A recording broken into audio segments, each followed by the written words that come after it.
Hello folks, so I have to apologise for the lighting at the moment. It is very dark and very late. The reason being is that I've legit filmed this about 4 times and some paranormal stuff is going on. Like, I've had the camera dropped, my brand new camera has been dropped. I've had food stuck in my teeth. I've had things falling about the room. Like, I'm starting to think this video is a little bit cursed. What I'm here to talk to you about today is that I am going to work in Walt Disney World. That is most definitely not cursed news. I'm going out for about 3 months, plus I've got about 20 days sort of extended onto my visa to allow me to travel. I'm travelling with one of my friends from university. She's a lifeguard and I am in attractions. Like, I don't want anything that's like too safety critical because I'm not sure I could deal with the responsibility.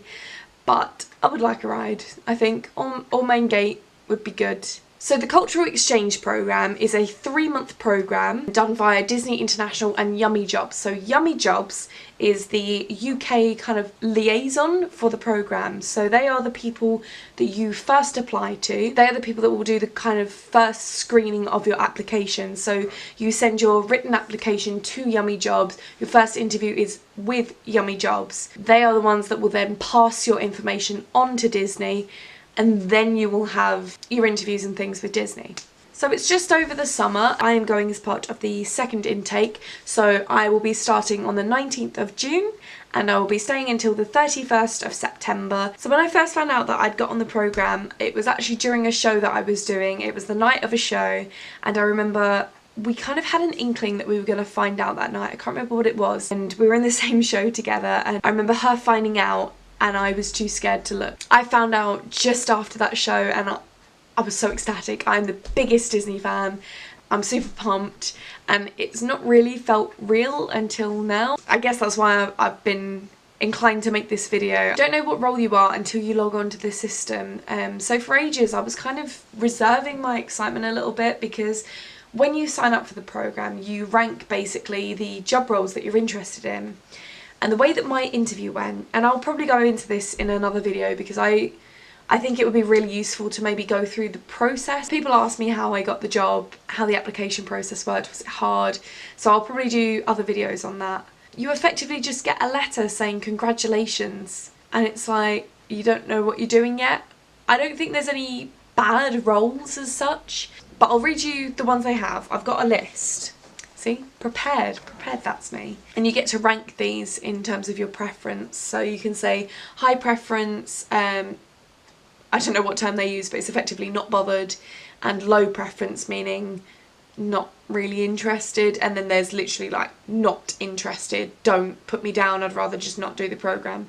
Which, to be fair, I don't think I put anything down as no preference. But yeah, so you've got character attendant, which I think I put down as my first preference. I know that's a highly competitive role. That's basically the ones that escort the characters around the park. You're kind of the guest liaison for characters that can't speak for themselves. But the reason I thought I might stand a chance is that I work for the Dungeon franchise as part of Merlin. So I'm used to working with people that are in a character and maintaining their character identity. So I'm very used to thinking on my feet in the mind of a character, and especially because I'm studying acting at uni, I think I would probably be quite well suited to that. Character performer, I mean, I did think about it, but you kind of have to be really small or really tall for that. I think you can get some mid roles, but basically, as far as I'm concerned, you cannot be a face character if you are not American. So you would be in a costume and they measure you at your interview and you have to be within the height of the costume. You have to fit the costume will not fit you. So if you're really tall you could be Jafar or Woody, someone tall. And if you're short you could be one of the mice, something along that line. Then you have costuming, which is, as far as I was concerned, looking after everyone's costumes. Within the park everyone counts as a cast member and therefore everyone's uniform counts as a costume. So you are in charge of washing everybody's costume, ironing, taking care of, labelling, organising everybody's clothes effectively. Then there's custodial, which is effectively janitor, but it was made really clear to us that these are the people that actually have the most guest interaction, so it's It's by no means just a cleaning job.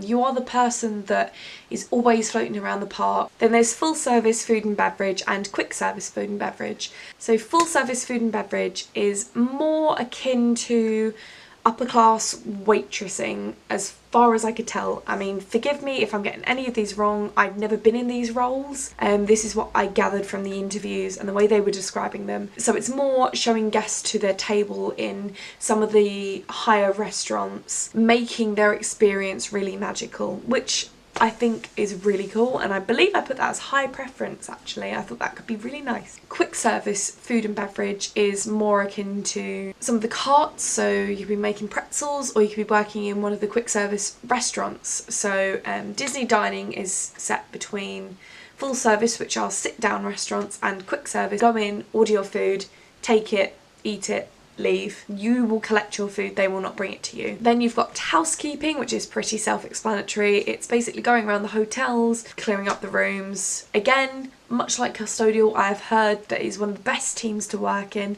and I would definitely not think any less of any of these roles. I've heard a lot of people say, oh, I'd never do housekeeping, I'd never do custodial, and yes, I mean, I don't honestly think I could do custodial, more because of my gag reflex, but not because of a pride thing. I don't understand this thing of you're a cleaner. To me, it's way more than a cleaner. Again, these are people that have frequent guest interactions. Often when you're in one of the other roles, say lifeguard or attractions, like me and my friend, we're not going to have time to talk to the guests. We're going to be working on the rides, you know, looking for drowning people. So these are the people that are more likely to interact with guests. So if you're all about customer service, they're probably perfect roles for you. I would definitely not diss them. Sorry, I've got a really twitchy light. Then you've got lifeguarding, which again, self-explanatory.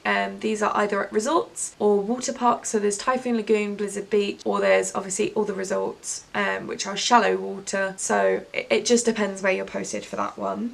Merchandise, again, pretty self-explanatory. You're in the shops, you sell merchandise, you get to stock, you get to sell, you learn about the deals, you advertise. Like I said, attractions and operations, the one I'm in, you can either be on main gate, you could be in ESPN World of Sports, you could be on one of the attractions, or you could be on parades. It just depends on where you are, and you do not find out which park you are in or which attraction or operation you are in until the park. And I believe it is the same for every single role on this list. You do not find out your actual position until you enter the program, until you fly over and you take traditions, which is the employee training. Then you got recreation, which my understanding was this is more of the hotels. This is recreational activities such as water skiing or instructing, maybe golf, taking people around the resorts, general guest care within the hotel environment. And then there is Resort Bell, which, if I can remember right, that is helping people take up their luggage, bellhop kind of duties. Feel free to correct me in the comments. I want the comments to be a conversation about this, so that anyone that is about to start the program like me, or even to help me, I mean, if you've got any advice, I am well up for taking it. Just whack it in the comments, we'll have a nice read, everyone can get their questions answered. It's win-win, you get to pass on some advice. But yeah, I'm hoping to share all my magical moments with you guys, so if you would like to follow me on my journey working for Walt Disney World, then please subscribe to this channel, give it a nice little thumbs up. I'm hoping obviously to vlog a little more regularly. Even if I can't upload them on the day, I'm gonna try to get them up at a reasonable time. So thank you very much for watching, and I will see you later.